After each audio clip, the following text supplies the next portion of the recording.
নমস্কার, আমি রাখি বিশ্বাস আপনাদের কাছে একটা খুব ইনফরমেটিভ ভিডিও নিয়ে চলে এসেছি। তো আজকে 4 নভেম্বর, আশা করছি অনেকের বাড়ি বাড়ি এনুমারেশন ফর্মটা চলে গেছে। তো অনেকেই ভাবছেন কীভাবে ফর্মটা ফিল আপ করবেন না করবেন। তো সেই ফর্ম সম্পর্কেই কিছু কথা আপনাদেরকে জানাবো, কীভাবে ফর্মটা ফিল আপ করবেন না করবেন। আশা করছি ভিডিওটা শেষ অবধি দেখলে আপনাদের আর ফর্মটা ফিল আপ করতে কোনো অসুবিধা হবে না। ভিডিওটা শেষ অবধি দেখুন। তো আপনাদের সকলের বাড়ি বাড়ি 2 কপি করে ফর্ম দেওয়া হবে। যারা পেয়ে গেছেন তারা তো জানেনই। ঠিক এরকম 2টো কপি আপনাদের ফর্ম দেওয়া হবে। 2টো কপি আপনাদেরকে ফিল আপ করতে হবে। আর তার সঙ্গে দিতে হবে 2টো ছবি, প্রেজেন্ট ছবি, মানে এখনকার 2 কপি কালার ছবি। আপনাদের ঠিক যে পুরনো যে ছবিটা আছে তার পাশে প্রেজেন্ট ছবিটা আপনাদের দিতে হবে। আর এই ফর্মটা ফিল আপ করতে হবে। কীভাবে ফর্মটা ফিল আপ করবেন সেটাই আপনাদেরকে জানাবো। প্রথমত প্রত্যেককে, যারা এই ফর্মটা পাবেন বা যাদেরকে এই ফর্মটা দেওয়া হবে, প্রত্যেককেই উপরের কলামটা ফিল আপ করতেই হবে, মাস্ট। এটা সবার জন্য। যদি এটা আপনারা দেখে না বুঝতে না পারেন, আমি ব্যাক ক্যামেরা একটু দেখিয়ে দিয়ে আপনাদের সুবিধা হবে। তো এই যে দেখুন, প্রথমে আছে জন্ম তারিখ। তো আপনার জন্ম তারিখ দেবেন এখানটায়, আধার নম্বর, মোবাইল নম্বর, আপনার পিতার নাম বা যিনি অভিভাবক গার্জিয়ান আছে তার নাম, তার এপিক নাম্বার, মায়ের নাম, মায়ের এপিক নাম্বার। আর যার এই ফর্মটা, তিনি যদি পুরুষ হন তো তার স্ত্রীর নাম দেবেন, স্ত্রীর এপিক নাম্বার দেবেন। যদি তিনি মহিলা হন তাহলে স্বামীর নাম, স্বামীর এপিক নাম্বার দেবেন। আর যদি অবিবাহিত হন বা অবিবাহিতা হন তাহলে তো ওটা দরকারই পড়ছে না এটা। এবার আসছে এই দুটো। তো এইটা হচ্ছে, এই কলামটা হচ্ছে যাদের 2002-এর নাম আছে শুধুমাত্র তাদের জন্য। আর যাদের 2002-এর নাম নেই তারা এই কলামটা ফিল আপ করবেন না। যাদের 2002-এর নাম নেই তারা এই কলামটা ফিল আপ করবেন। তাহলে উপরেরটা হচ্ছে সবার জন্য, 2002-এ যাদের নাম আছে তাদের জন্য এটা, আর যাদের নাম নেই তাদের জন্য এটা। কি করবেন? এখানে নাম, কার নাম দেবেন?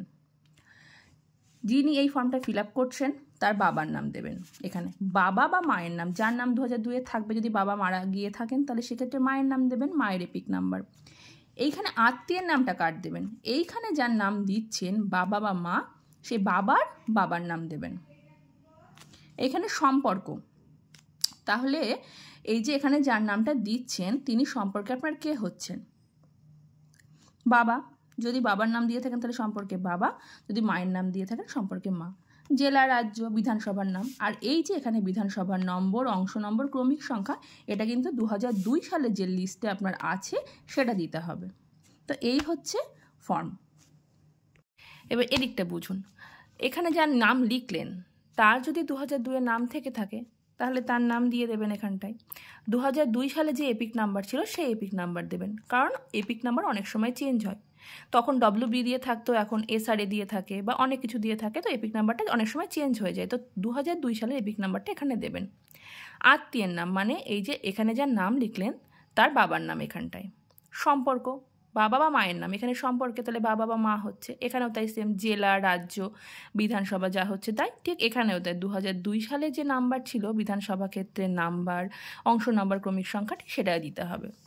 আর একটা কথা আপনাদের বলি, 2002-এর লিস্টে যার নাম থাকবে, মনে করুন এখানে তো আপনার নাম আছে, 2002 সালেও আপনার নাম আছে। এবার এখানে যদি আপনার আত্মীয়ের জায়গায় বাবা না থাকে, স্বামীর নাম থাকে, আপনি স্বামীর নাম লিখবেন। 2002 সালে আপনার গার্জিয়ান হিসাবে যার নাম আছে আপনার নামের পাশে, আপনি তার নাম লিখবেন। আশা করছি বোঝাতে পারলাম। তো আশা করছি ফর্মটা কিভাবে ফিল আপ করতে না হবে আপনারা সকলে, তো আপনাদেরকে বোঝালাম। আশা করছি বুঝতে পেরেছেন আপনারা। আর প্রত্যেকে 2 কপি ফর্মই ফিল আপ করবেন। আর 2টোই কালারফুল ছবি লাগবে বলেই দিলাম, আর রিসেন্ট ছবি। আর এই 2টো ফর্ম ফিল আপ কিন্তু 2টো আপনাদের জমা নেবে না, একটা BLO সই করে আপনাকে দিয়ে দেবে আর একটা BLO নিয়ে নেবে। তো আশা করছি বুঝতে আপনাদের কোনো অসুবিধা হলো না। তো এমন কোনো ব্যাপার না, খুব সহজ বিষয়। ঠান্ডা মাথায় ফর্মটা ফিল আপ করুন, দেখবেন খুব সহজেই হয়ে যাবে। আর যদি কোথাও বুঝতে অসুবিধা হয়, আপনার পাশের আপনার যিনি BLO আছেন তাকে অবশ্যই জিজ্ঞাসা করতে পারেন, তিনি হেল্প করবেন। ধন্যবাদ সবাইকে।